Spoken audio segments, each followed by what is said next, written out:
பெங்களூர்ல கருடனை பார்த்த உடனே ராக்கி அதை கன்ஃபார்ம் பண்ணிட்டான். Here is a man who comes from that powerful place. அதனாலதான் கருடனை கொல்ல வாய்ப்பு கிடைச்சும் அவனை கொல்லல, விட்டுட்டான். KGF பிடிக்க அவனுக்கு ஒரு பெரிய படையே தேவைப்பட்டுச்சு. அதனாலதான் ராக்கி எல்லாருக்கும் முன்னாடி கருடனை கொன்னான். பாக்குறவங்க நெஞ்சில தைரியத்தை விதைச்சு படை வீரர்களா மாத்தினான்.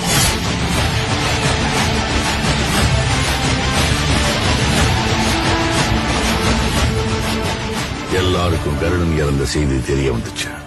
சூரியவர்தன் சொன்ன மாதிரி பிணந்தின்னி கழுகுகள் சுத்த ஆரம்பிச்சது. KGF அழிக்கவும் காத்துட்டு இருந்தாங்க, உருவாக்கவும் காத்துட்டு இருந்தாங்க. ஆனா அங்க ஏற்கனவே ஒருத்தன் தன்னோட கால் தடத்தை பதிச்சுட்டான்னு அவங்க யாருக்குமே தெரியல.